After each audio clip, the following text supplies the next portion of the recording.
Welcome to episode 3 in this series, where I'll be talking about utility. Gameplay-wise, we've just learned how to catch Pokemon, and we're heading into Jubilife City. We meet Dawn, and as we're walking through, we meet probably the best character in a Pokemon game, Looker. Looker is concerned about people stealing Pokemon, and he's concerned about Team Galactic, which are the villains in this game, taking over the world.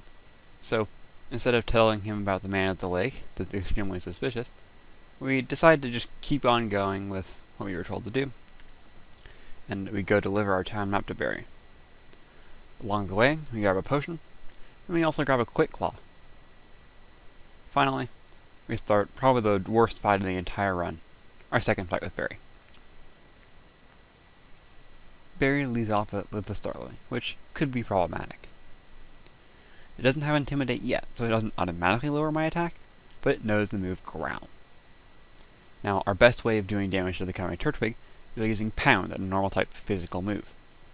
If Starly uses Growl, which it does, it lowers my physical attack, so my Pounds will do less damage. So, Starly growls me on turn 1, uses Quick Attack on turn 2, which is what I'm hoping for.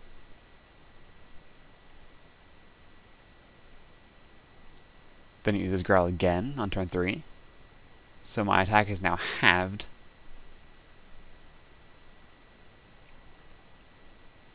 Then it uses Growl again on turn 4. Now, after 3 growls, and because my attack is lower than my special attack, my Pounds will actually do less than my Bubbles to the Turtwig, which poses a bit of a problem. So, going into the Turtwig, I'm only down 3 health, and since I'm higher level, I should still have an advantage. So, I can treat this just like the first fight, where I match him move for move. Or, I could come up with a new strategy. Now, if I were to just match him move for move, because we are much higher level and therefore bulkier, this fight will take forever. But, because I'm higher level than this Turtwig, I can just growl it until it only deals 1 damage with its tackles, and so as long as I use an attacking move every turn, I will win.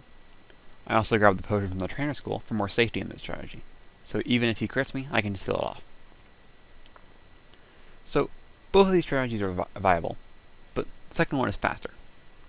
And me choosing one over the other is still a rational choice, but game theory has a hard time figuring out why I chose one. So whether it's how I value my time or how I value watching a pretty animation instead of a shoddy one, we can't really compare these things to simple numbers like win percentage or monetary value.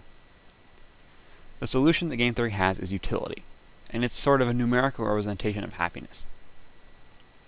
So utility is relational, so more is better and less is worse, but it's not really comparable to other quantities. So, which is a better strategy for me to pick? One with 20 utility and a 90% win percentage, or only 10 utility and 100% win percentage? Well, it's kind of unclear, and the answer really depends on how much I value a win. But since it's very personal to each individual, I'll try to avoid this kind of thinking entirely.